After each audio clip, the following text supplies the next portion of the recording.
All right, welcome back as we continue live right here with the #1 Cochran Sports Showdown. Bob Pompeani. I'll reset our guests. Of course, we have Paul Zeise of the Post-Gazette, 93.7 The Fan, Andrew Fillipponi from the PM team, and the Pony Express national show on CBS, and Josh Yohe. Great work covering the Penguins with The Athletic, and he's in Toronto right now after a shutout by Tristan Jarry. We'll get to that a little bit later if we have time, but let's talk about the #1 issue. Andrew, the Steelers, they made a valiant comeback. It started with special teams, but all night long they had absolutely no answer for Justin Herbert. And when it mattered most, the defense failed after they worked so hard to overcome a 17-point deficit. This defense, and I know there are injuries. I'm sorry, dial something up that works against that. I know he's a great quarterback. He's mobile, but they had no answer for them whatsoever. Yeah, and I can't wait for the next Paul Zeise, Devin Bush Sr. interview after that performance by Devin Bush Jr., because that's the guy I'm looking at after this game. You know, you're giving up 40-plus points. You need several players to step up on defense to give you a chance. Cam Hayward did. Batted down a path to the line of scrimmage. Cam Sutton shot in. Interception. Put the Steelers in position to tie the game and possibly win the game. He did his part.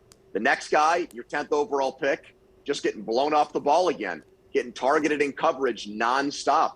You need players who you invest in to step up in games like this when you don't have T.J. Watt, Mika Fitzpatrick, and Joe Hayden.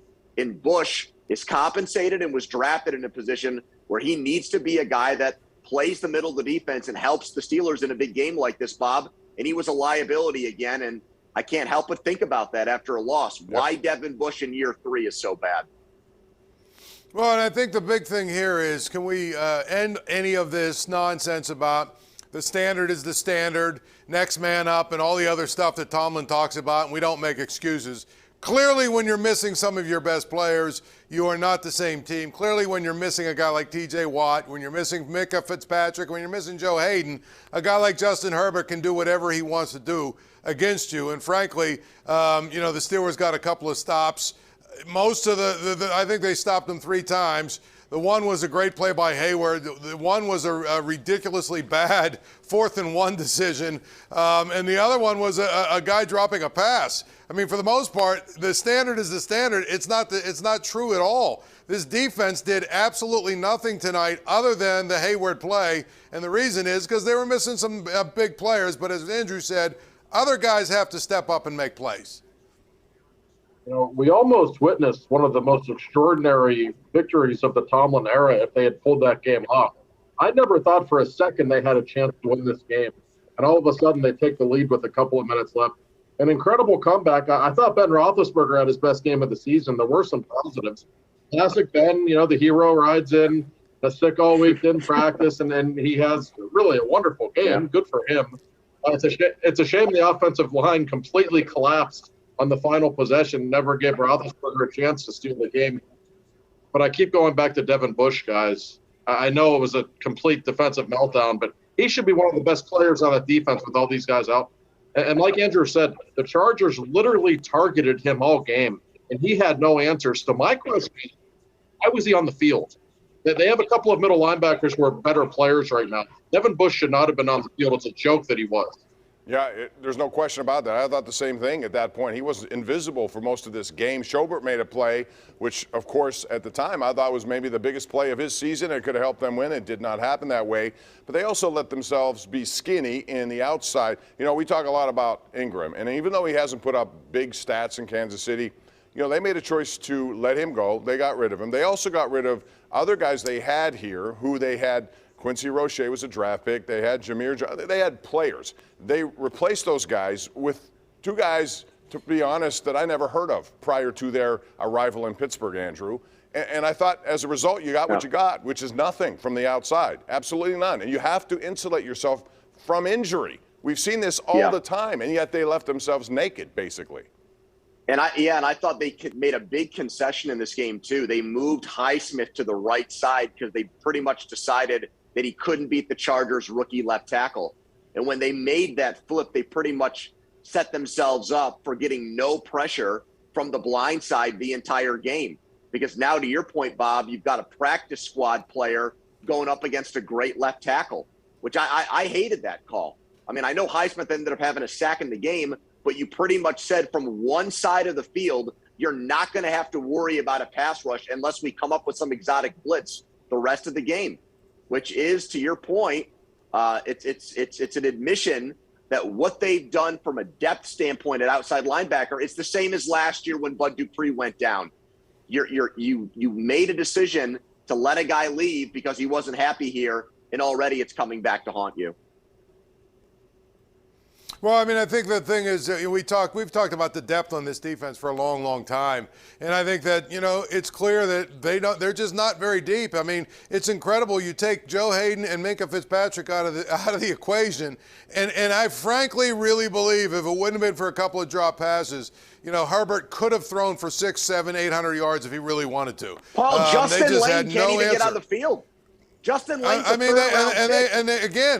They have, and think about it. The two guys that probably tonight showed up the most in missed tackles and missed plays were Devin Bush and Terrell Edmonds. Two guys who are your first-round picks that you expect to make plays. It's incredible to me. And again, I understand that you're missing some guys. It's not going to be the same. But at the end of the day, what we saw tonight was an embarrassment from the Steelers defense. Yeah, it really was. And Justin Herbert's an athletic kid. He's not Lamar Jackson, okay? You can't let him push for 100 yards rushing every time on third down. There was no one within 20 yards of him. You have to make some adjustments. It was so easy for him all night. I agree. I felt like the Chargers, that was the minimum number of points they could have scored. They actually made some mistakes and took a lot of penalties, or it would have been much worse. Yes. I applaud the Steelers actually for putting Highsmith on the other side. I thought it worked to some extent. At least he got some pressure. And I realized they were limited, but the lack of depth that's been a problem all season, like you said. And you see it because the Steelers always look exhausted in the second half of games, even when they have most of their players in the lineup, because they're afraid to take any of them out because they have no depth. Tonight you just saw the utter lack of talent. I mean, there were some guys that I've never even heard of before playing for the Steelers tonight. I follow pretty closely. I go on TV to talk about them. I said, who the heck's that guy? It's not a good look in terms of the Steelers' depth at all. No, and it's not just lack of players, too. I think scheme. Real quick, around the horn. Paul Zeise on you. Defensively, you got to make some adjustments and figure out ways to do some things, even without your best players. Other teams do it. They didn't have schematically any answer for them whatsoever, did they? And make it quick, please. No, and I thought that this was a game, and I know that you were struggling in the back end, but this is a game where you probably have to just say, listen, we can't cover them, so let's sell out and try and, send a lot of guys and a lot of different blitzes and just try and put a bunch of pressure and hope that a young quarterback makes some mistakes. That's the way I would have gone. I think standing back and, trying to help out your corners and help out your safeties and all the other stuff they did to try and play a little conservative, because I thought that was the wrong approach. I think you go after, bring heat, and hope that you can, force him into a few mistakes. Yeah, and it's what they did last season in Buffalo when they had no players to use. They blitzed the crap out of Josh Allen in the first half. It actually worked in that game. The offense lost that game, as I recall. They never made any adjustments. I think Mike Tomlin's a really good coach. I just find myself year after year really questioning his staff in general. I'm sorry. Keith Butler maybe was a good linebackers coach in his day. He's not exactly Dick LeBeau. He doesn't make many adjustments. And this would have been a huge win for the Steelers. If they had stolen this game, it's suddenly a completely different complexion when talking about this team. But now, all of a sudden, the season's on the line in the next 2 weeks against the Bengals. Well, yeah, especially because the rest of the division won today. The Ravens pulled that game out, and the Bengals went to Vegas and won, Josh. I don't know. I hear so much talk about, defenses. Last week, Tomlin talking about, we threw the ball 50 times. We were taking what the defense gave us. I would have asked the Steelers to try to force the Chargers to run the ball more. Get the ball out of Justin Herbert's hands. Force him to hand the ball off. Herbert was their leading rusher in this game. Eckler had 50 rushing yards. To me, that would have been the adjustment you make. Try to get this star quarterback to hand the ball off. Play the safeties deep enough where you make them hand the ball off, and they just didn't want to do that for whatever reason. When we come back, we're going to switch to the offense and ask the question, what do we know or think about Matt Canada? Is it actually anything better than Randy Fichtner? That's next when we continue live right here for the #1 Cochran Sports Showdown.